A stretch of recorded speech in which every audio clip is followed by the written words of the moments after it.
Welcome to today's session with Dr. Lisa L. Campbell. Before we dive into today's topic, let's quickly go over a few housekeeping details. Throughout this session, you can send in your questions using the chat feature, and we'll do our best to address them. If you're interested in staying updated on future events, be sure to follow Dr. Campbell on all social media channels using the handle @Dr. Lisa L. Campbell. To contact Dr. Campbell outside of this event, simply scan the QR code that appears on your screen. Without further ado, it's my pleasure to introduce our host, Dr. Lisa L. Campbell. Are you ready to experience personal and professional transformation? Are you feeling stuck in your personal or professional life? Do you struggle to stay motivated and inspired? Are you ready to unleash your full potential and achieve your goals? In this full-day workshop, you'll learn how to master your mindset, set clear and meaningful goals, and take consistent action towards achieving your dreams. You'll gain valuable insights, tools, and strategies to overcome obstacles and self-doubt and develop a growth-oriented mindset that supports ongoing growth and development. Register now for our Shed the Weight workshop with Dr. Lisa L. Campbell.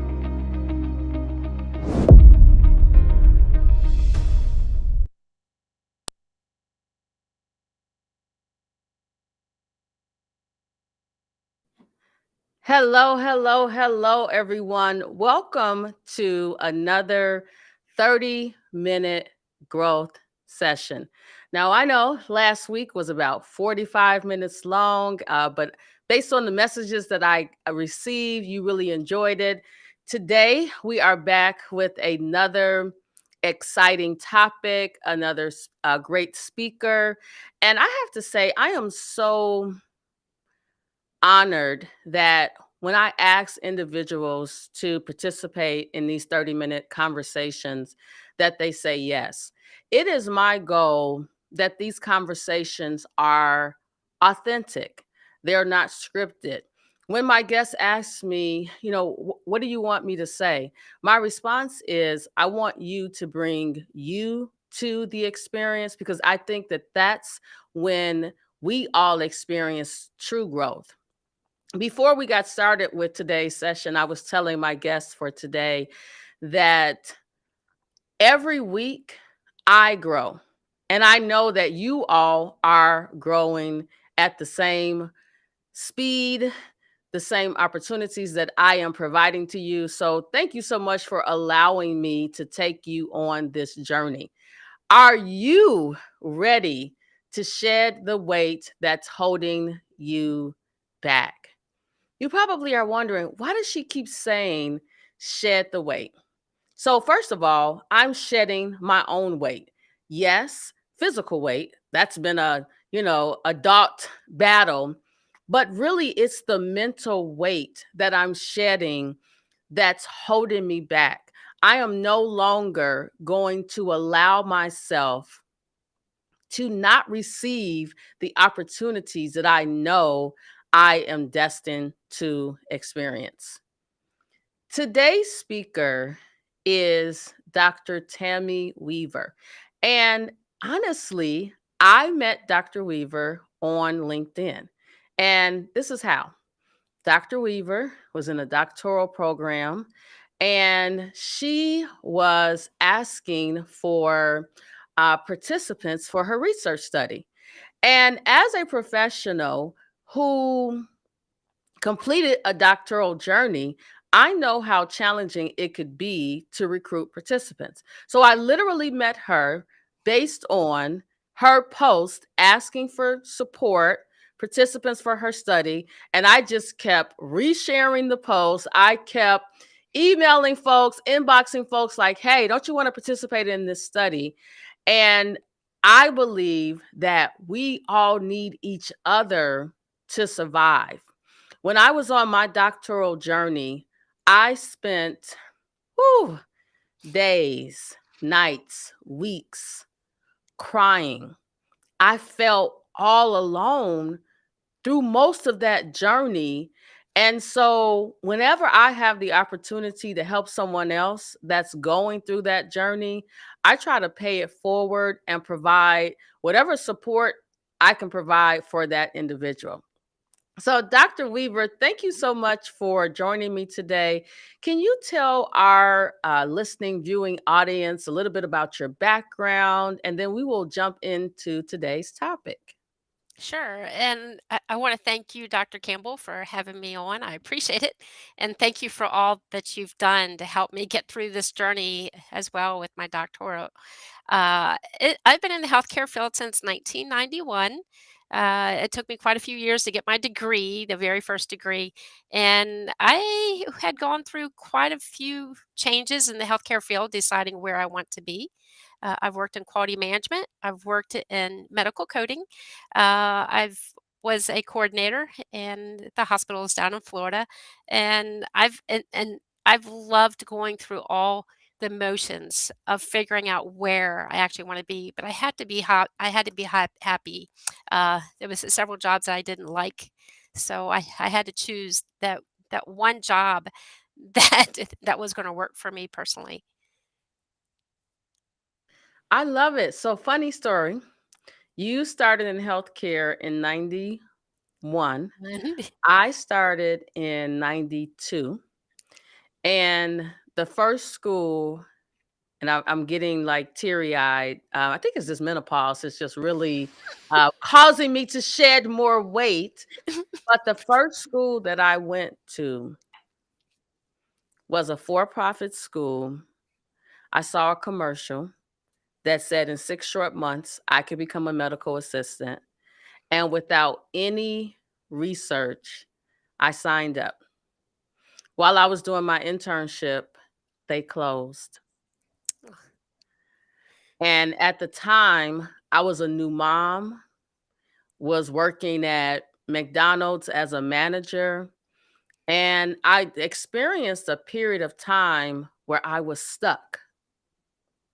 And prior to starting that program, prior to having my daughter, I was working at McDonald's as a manager, and I was on this constant growth process. I started as a cashier.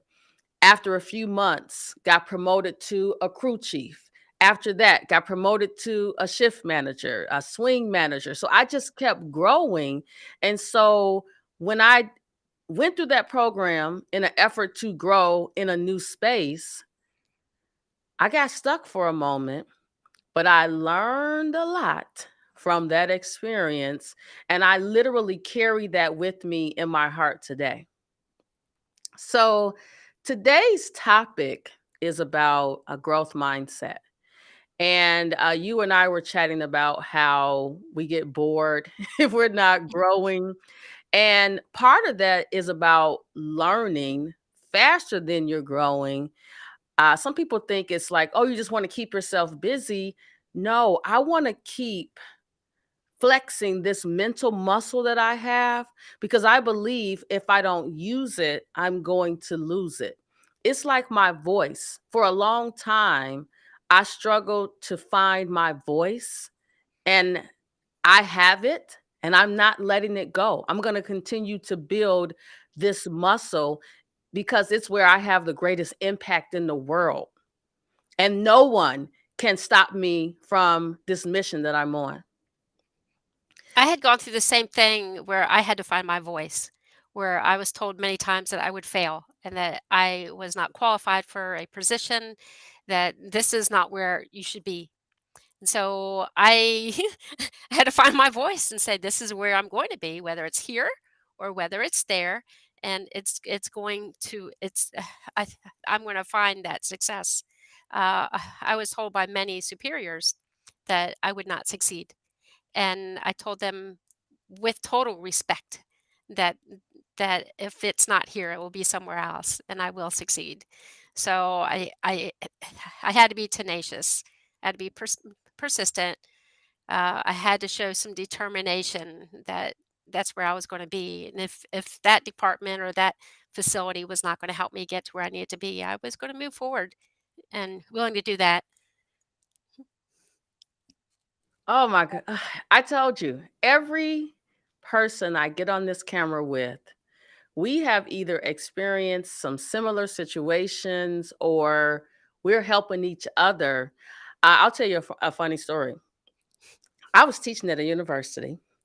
I had a doctorate degree, had been in healthcare for like 25 years at that point. And I said, I would like to teach the freshman health information management course. Historically, I was teaching either, coding, reimbursement, or could teach like the master's in healthcare administration, the bachelor's in healthcare administration. But the freshman, I'm going to give you a term that I know you're familiar with, Etna Huffman course, Mhm. they said no because you're not an RHIA or RHIT. And I said, oh, you will never tell me no. Not yet is the only answer that I can hear. So I went and got a post bachelor certificate in HIM and took the RHIA exam and I taught that course. But I thought it was weird that someone with all of that experience in the industry, real world experience that could bring valuable um, variety of experiences into that classroom, that I was told no because of that one credential. But I realized that that administration had a fixed mindset and they didn't realize the value that I would bring to that classroom. So it really saddens me when leaders who are supposed to help you grow do everything in their power to not give you that space to grow. And I was just chatting with someone else. We talked about micromanagement, microaggressions, just all the things that try to hold people back. And I really think it's fear on their part. If you grow, where does that leave them? You're going to surpass them. The reason I started teaching in 1997 was to help others grow. And what I was teaching them, I want them to be better at it than me, because that's when you leave a legacy behind, when you have that type of impact. And I didn't see it and don't see it as competition. I see it as helping improve the quality of life of those that I'm serving. And so I think leaders have to really rethink their process and be more of a servant leader, because that's, to me, when you have the greatest outcome with your workforce. I think my big concern is there are leaders, managers, directors that are in a position that they have not grown. And then they have an employee that comes in and is challenged and wants to move forward and wants to grow, and they do not want that. And that's where it holds you back. That I've had that happen to me where I was surpassing them, and I was very humble, worked hard, willing to take on any challenge that they gave me, but they were very intimidated and and had explained to me that I would not be promoted in any form or way. And I said, that's not really my goal. I want to learn more. And with the credentials, I did not have my CCS for a while. And they had told me you would not move forward until you get that credential. And that was fine. It was that was a challenge. So I went ahead and did that, but I chose not to go up higher to a higher level in coding, especially inpatient coding. I kind of have a different idea about inpatient coding compared to outpatient coding. I feel like inpatient coding, well, and that's not the topic, but there's several different reasons to move forward, and I had chosen to step away from medical coding and to start teaching. So And you know what? What I wonder is, what impact would you have had if you would have stayed down that path of the coding, because some of our listeners are into medical coding, and they may be want to know more about it. So you could be a great resource for them. I started in the physician office setting, and by working as a consultant, literally transitioned into the inpatient space because I didn't know anything about, DRGs and all of that. And one of the things that I found, and coincidentally, took the CCS exam because I was working for a consulting company. They said, we're going to do some hospital projects. And I'm like, what? They're like, you've been teaching coding forever. You're fine. I'm like, let me get the credential, right? So I was able to pass the test because I know those guidelines, right? I know the guidelines. I know the application of the process. I am a lifelong learner. So I'm going to roll up my sleeves and I'm going to be all in. But that person who didn't allow you to grow, it was something about them and not you. As a consultant, I've been in spaces where my stakeholder that I'm working with has sabotaged the project because they were intimidated by me. And I'm just there as the external professional that's coming in to provide you with support, and then I'm going to leave.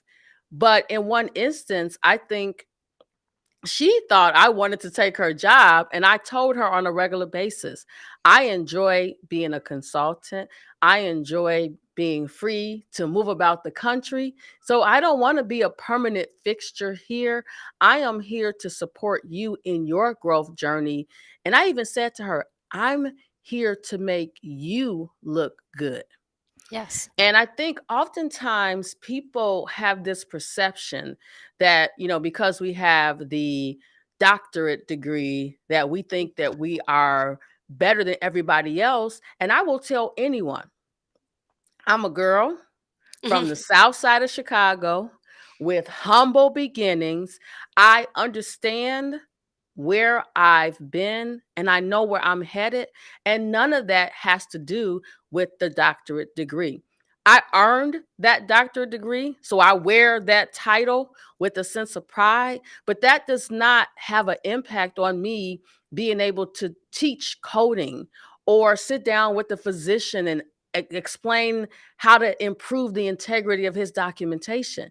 But I think sometimes people feel like we think a certain way about ourselves when we're just being us, and they have not taken the time to figure out their true authentic self. Yes, I teach at 2 different colleges, and I teach coding in one college, and then I teach healthcare management in another. And the one thing that I try to get through to my students is they're not having a doctor, Dr. Tammy Weaver, teaching them, and they're scared that their grades might be lower because of the title. And I always tell them, in my classes, you can improve. In my classes, you're here to learn. If you make a mistake, then we'll go over it and figure out what happened, because you're here to learn and not just get those A's. And if you get a perfect score, to look at those comments, because I'm still going to mention something that might need to be where you might need an improvement. So I definitely feel that with our titles, it is an intimidation, and with our degrees, because that's what happened to me. I was surpassing my director, and I think it was concerning. Like, when are you stepping down and going somewhere else to where it would fit your educational needs? And you know what's so funny? If anyone who has the opportunity to meet me, I am my authentic self, no matter where I am across the world. And it's not the doctor part that made me who I am. When I was 5 years old, my father was supposed to pick me up from kindergarten. And I was sitting there and I was waiting, and he didn't show up. So I said, well, if the car can go this path home, so can my feet. And so I walked home. So I came into this world as a driven, authentic leader, and the degrees that I have and the certifications that I got along the way just complement who I was already born as. And it is my desire that our listening audience starts to take a deep reflection of who you are, do an inventory, right? Who you are as a person, what you bring to the table, and don't leave any experience behind. Someone asked me, why do you always talk about, being a manager at McDonald's? What does that have to do with healthcare? A lot. Yeah, it does. When I was a manager, I managed people and processes. I learned the front of the store, the middle of the store, and the back of the store. Healthcare has a front, middle, and back revenue cycle. It is all related. I learned the importance of interpersonal relationships. I learned how to communicate with others that were the same age as me, that was older than me, but I learned to respect everyone. It didn't matter what role we played. We all were there to accomplish the same mission, which was to serve the customer. And then, of course, we got paid as a part of that servitude.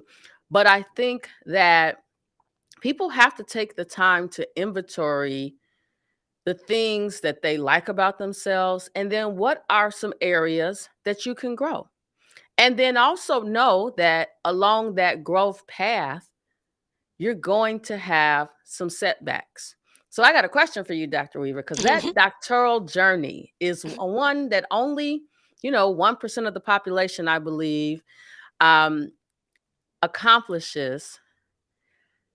How did you handle growing during that journey in the midst of, let's just call them quote unquote, failures? How did you learn and grow as a part of that process?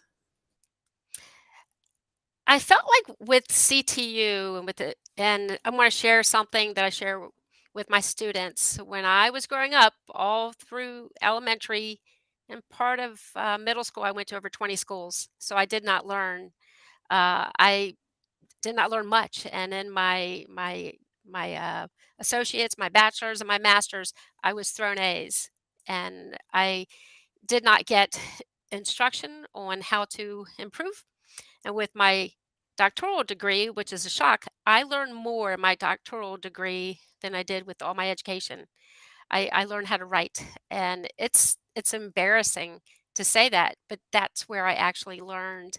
And my librarian at the school helped me out too. It got me there because it was very embarrassing, very discouraging, but I didn't give up. I had family support. I wanted to give up several times, but it was like that tunnel was getting that light at the end of the tunnel was getting brighter and brighter, and with the family support, it got me there. It definitely was a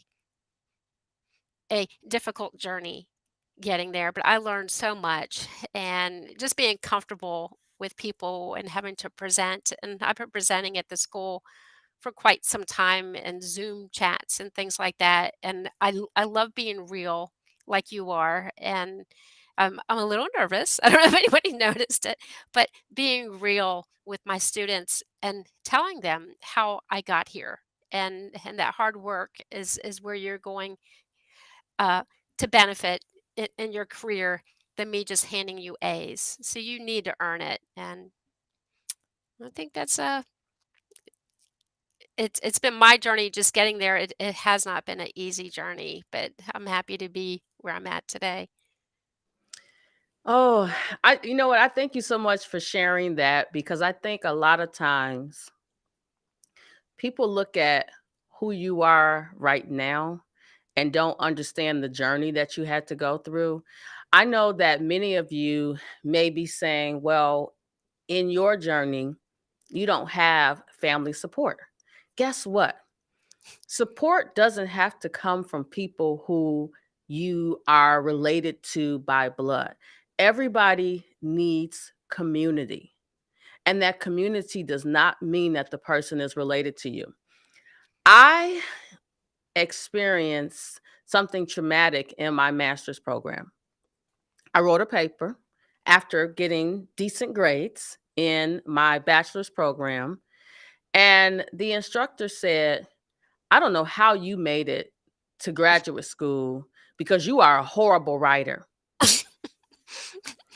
Now, as I look back on that, um, I said that was a really crappy response to give to a learner.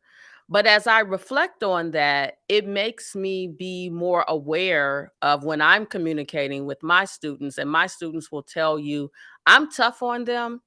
And I'm tough on them because I want them to be prepared for the real world. The real world is not all rosy, right? The real world is tough. Healthcare is a highly regulated environment. And so I want them to be successful. But at that moment, I could have done one or two things.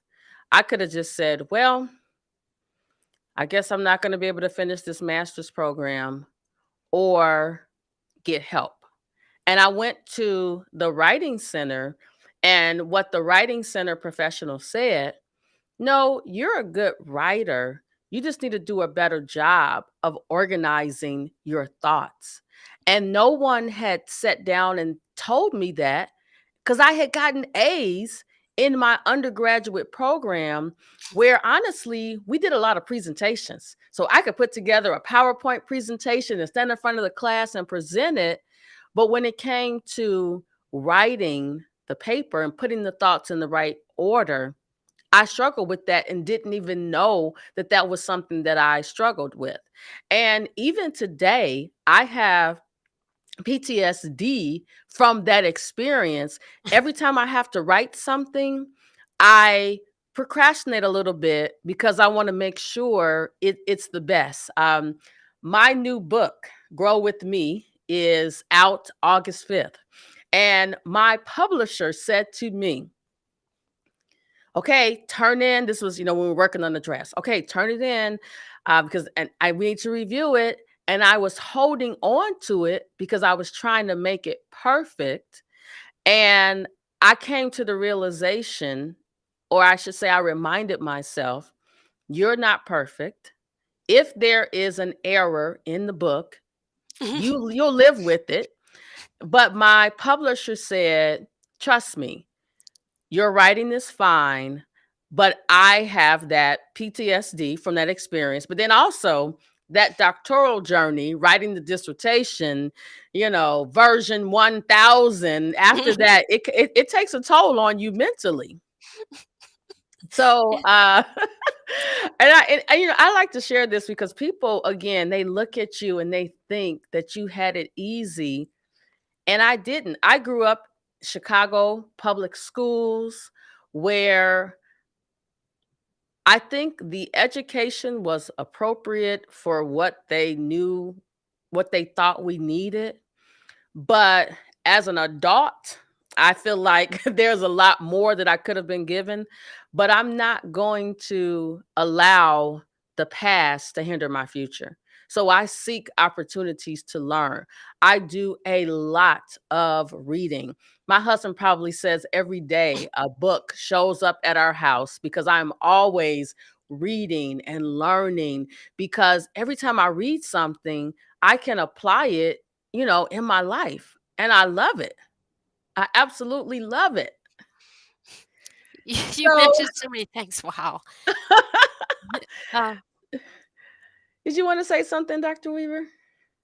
well, you've mentioned so many things about uh, it- just about reading, and with my students, the one thing that I've had a problem with past instructors is they're not willing to work with you personally and to show you where you went wrong, and they're moving you forward. They're giving you that F, or you give them that D.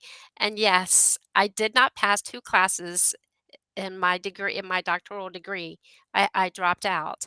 And so I did not learn from those instructors, and for someone just to sit with you, and I tell every one of my students, I will do a Zoom chat with you, and I will go over everything with you. We will do this together.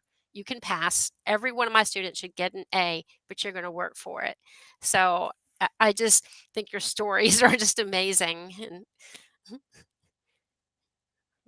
Well, it looks like we are at the 30-minute mark. So I try to keep these sessions at 30 minutes. But I really want to just, again, thank you for coming on to have an authentic conversation about growth, learning from those experiences, right, that made you stronger. So, are there any final comments that you want to say to our listening audience? I would say just be persistent with your journey and have some determination. Don't give up. Keep moving forward. Have some tenacity. Never, never, never give up, and you will make it. And find a mentor. You definitely need to find a mentor, whether it's your classmate or a family member or a friend. Oh, mentorship is so very important. I say community, right? Because Yes. as an entrepreneur, for a very long time, I felt alone until I got with a community. Yes. And so we're supporting each other in our growth journey. And we are literally mentoring each other because maybe I'm good with video equipment, right? But maybe somebody else is good with marketing or legal. There's someone out there that can help walk that journey with you, but you got to be open and willing to allow them to walk with you. But also, Mhm. you have to know when there's someone that's not really wanting to walk with you, needs to walk with you, and those people you need to cut out your life because they are cancerous.